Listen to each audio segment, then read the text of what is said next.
तो hello students, आज की क्लास में हम लोग देखेंगे रेशियो एंड प्रोपोर्शन, जिसको कि हम लोग अनुपात और समानुपात भी बोलते हैं, जो कि मैथमेटिक्स का बहुत ही सिंपल चैप्टर है और यहाँ से आपके एग्जाम में भी क्वेश्चन आते हैं। तो प्लीज आप लोग वीडियो को पूरा जरूर देख लेना। और हाँ, मैं बहुत ही सिंपल तरीके से आप लोग को समझाने वाला हूँ, तो वीडियो को पूरा देख कर ही जाना और चैनल को सब्सक्राइब भी कर लेना, ठीक है।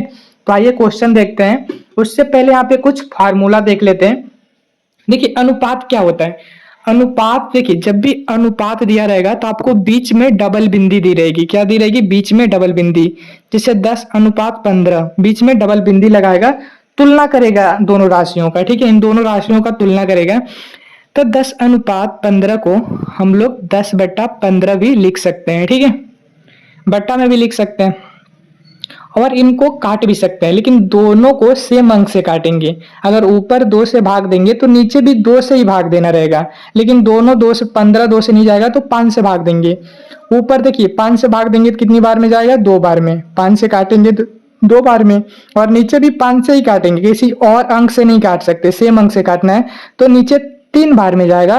तो इसको 2:3 भी बोल सकते हैं हम लोग, क्योंकि सिंपल करेंगे तो 2:3 बनेगा, ठीक है। देखिए यहाँ पे लिखा हुआ है ना, अनुपात। दो राशियों की तुलना को रेशियो कहते हैं, मतलब अनुपात कहते हैं। उदाहरण में 10:15 दिया है, 10/15। इसको हम लोग 2/3 भी बोलते हैं। अनुपात 2:3 बन गया, ठीक है। और समानुपात क्या होता है? जब दो राशियों, मतलब जब दो अनुपात बराबर होते हैं तो उसे प्रोपोर्शन, मतलब उसे समानुपात बोलते हैं। देखिए जब दो राशियां, यहाँ पे दिया हुआ है 2:3 बराबर 4:6। अब कैसे पता करेंगे कि दोनों बराबर हैं? ठीक है, इसके लिए एक सूत्र होता है। जो पहला पहला अंक है ना, इसका गुणा लास्ट वाले में कराएंगे और बीच वाले का गुणा बीच वाले में कराएंगे। यहाँ पे 2 का गुणा 6 बराबर 3 का गुणा 4 में कराएंगे। मतलब पहली संख्या का गुणा होता है सबसे आखिरी वाली संख्या के साथ, आखिरी संख्या के साथ, ठीक है। आखिरी में जो रहेगा उसके साथ, और बीच वालों का गुणा बीच वाले में होता है, ठीक है। ये सूत्र होता है, कभी मैं आगे बताने वाला हूं। तो देखिए यहाँ पे गुणा कराएंगे तो क्या होगा? 6×2 = 12 और 4×3 = 12, मतलब 12 बराबर 12 आ रहा है। तो दोनों बराबर है, दोनों बराबर है तो समानुपात है। मतलब दोनों समा, मतलब दोनों समान हो, ठीक है। समा मतलब दोनों समान हो, जिसे हम लोग समानुपात बोलते हैं, मतलब दोनों तरफ समान हो, ठीक है। देखिए यहाँ पे टिक दिया हुआ ना कि ए संबंधित डी है, ए संबंधित बी है, बराबर सी संबंधित डी है। तो ए का गुणा डी में किया है, मतलब इसका गुणा इसके साथ किया है, बराबर बी का गुणा सी के साथ किया है। मतलब बीच वाले का गुणा एक साथ होता है और आखिरी वाले का गुणा एक साथ होता है। उम्मीद आप लोग समझ गए होंगे, जिसे हम लोग क्रॉस मल्टीप्लाइकेशन भी बोलते हैं, ठीक है।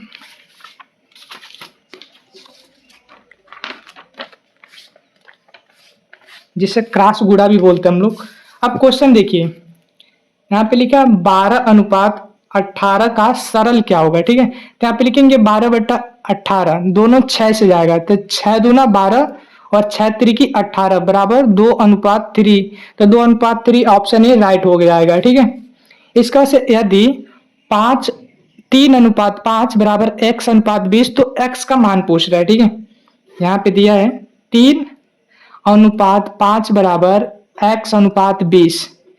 हमने अभी आपको सूत्र बताया कि जो पहली संख्या का गुणा होगा आखिरी वाले के साथ होगा और बीच वाले का गुणा बीच वाले के साथ होगा। तो यहाँ पे देखिए 3×20 लिखेंगे बराबर 5×x लिखेंगे। तो यहाँ पे क्या हो जाएगा? 5x, इसको इधर लिख लेते हैं और इसको उस साइड लेके जाते हैं, 5x लिख लेंगे, ठीक है।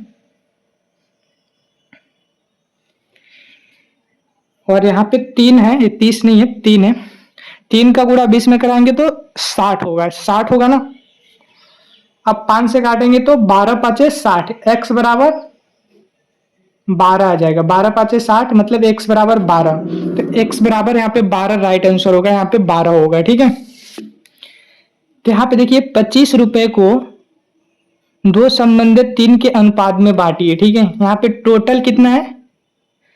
टोटल है 25 रुपया, ठीक है। और दो संबंधित 3 के अनुपात में, कह रहा है 2 संबंधित 3 के अनुपात में बांटना है। तो तो यहाँ पे कुल जो भाग होगा, जो कुल भाग होगा 2 + 3 = 5 होगा। इन दोनों को जोड़ लेंगे, कुल भाग कितना हो गया? 5 हो गया। ठीक है, अब 25 को बांटना है। ठीक है, तो सबसे पहले यहाँ पे 25 का भागा देंगे 5 से, तो कितना आ जाएगा? 5 आ जाएगा। ठीक है, 5 आ गया, मतलब एक भाग 5 आ गया। और 2 संबंधित 3 में बांटना है, तो पहले 5 का गुणा 2 में करेंगे तो 1 भाग 10 आ जाएगा, फिर 5 का गुणा 3 में करेंगे तो 15 आ जाएगा। मतलब 10 और 15 इन दोनों में बटेगा, 10 और 15। ठीक है, ये राइट आंसर हो जाएगा। फिर अगला कह रहे हैं, तो देखिए अगला क्वेश्चन दिया है कि 4:7 बराबर 20 क्या। तो यहाँ पे x मान लेंगे, यहाँ पे क्या मानेंगे? x मानेंगे। ठीक है, और आपको पता होगा कि जो पहला पहला संख्या दिया है इसका गुणा आखिरी वाले से होगा और बीच का गुणा बीच से होगा। तो यहाँ पे 4x हो जाएगा और 20 सत्ते 140 हो जाएगा। 4 से काटेंगे तो x बराबर 35। यहाँ पे क्या आएगा? 35 आएगा। यहाँ पे 35, तो 35 राइट आंसर हो जाएगा। ठीक है, अब अगला क्वेश्चन देखते हैं। यहाँ पे दो संख्याओं का अनुपात यहाँ पे दिया हुआ 3:4 है और उनका योग, मतलब यहाँ पे देखिए टोटल योग दे दिया है, जो योग है 56 है और अनुपात दिया हुआ है 3:4 का। ठीक है, तो यहाँ पे टोटल भाग देखेंगे, यहाँ पे टोटल मतलब कुल भाग करेंगे। कुल भाग कितना होगा? कुल भाग 4, मतलब 3 + 4 7 हो गया। कुल भाग कितना हो गया? 3 + 7 हो गया।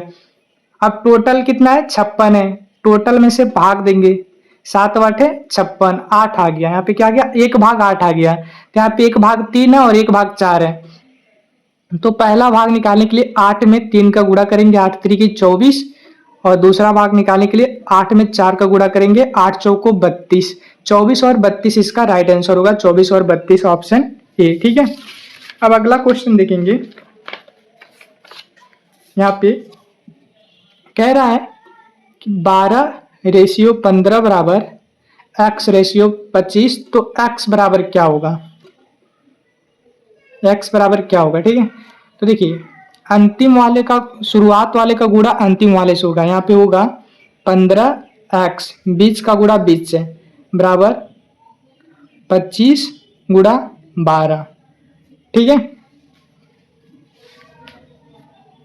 तो यहाँ पे 15x लिख लेंगे और 25 का गुणा यहाँ पे 12 में करेंगे तो हम लोग कितना होगा? 5 दूना 10, 2 दूना 4, 1 5, 25 दूना 50। ठीक है, और यहाँ पे 25 उतार देंगे, 0 300 होगा।